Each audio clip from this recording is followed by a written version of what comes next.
নামাজে অনেক সময় রাকাত ভুলে গেলে করণীয় কি? অনেক সময় 3 রাকাত পড়লাম নাকি 4 রাকাত ঠিক মনে থাকে না।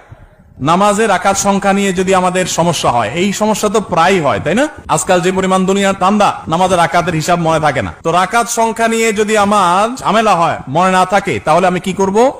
আমি দেখব যে আমার কোনটার দিকে প্রবল ধারণা জাগে। 3 রাকাত আর 4 রাকাত দুটা নিয়ে সন্দেহ হচ্ছে, আমার বেশিরভাগ মনে হচ্ছে 4 রাকাত, তাহলে আলহামদুলিল্লাহ 4 রাকাতই আমি ধরে নিব।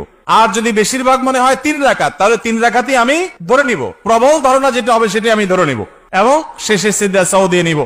আর যদি আমার 3 এবং 4 এর মাঝখানে আমি দাঁড়ায় থাকি, 50-50, 3 এর দিকেও মন আগায় না, 4 এর দিকেও মন আগায় না, 2 এর দিকেও মন আগায় না, আবার 3 এর দিকেও মন আগায় না, এরকম যদি হয় তাহলে কমটা ধরে নিব। পরিষ্কার হাদিসে নবী সাল্লাল্লাহু আলাইহি ওয়াসাল্লাম নির্দেশনা রয়েছে ব্যাপারে। যেমন 3 আর 4 নিয়ে যদি ডাউট হয় এবং 50-50 থাকেন, মাঝখানে দাঁড়ায় আছেন, কোন দিকে মন টানে না, তাহলে আপনি 3 ধরে নেবেন। 3 ধরে নামাজ শেষ করবেন, শেষে সিজদা সাও দিয়ে দিবেন, বাস নামাজ হয়ে যাবে ইনশাআল্লাহ। সমাজে কিছু মানুষ বিপদে পড়ে এনজিও গুলো থেকে লোন নিয়ে বিদেশে যায়, জায়গা ক্রয় করে অথবা ঘরবাড়ি করে।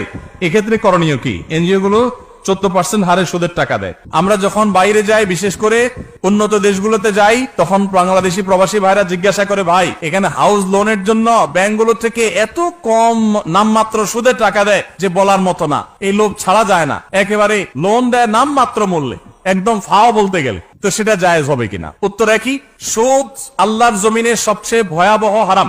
সুদের চাইতে ভয়াবহ হারাম আর কোনটা নাই। অন্য কোন হারাম খেলে আল্লাহর সঙ্গে, আল্লাহ রাসূলের সাথে যুদ্ধের শামিল না।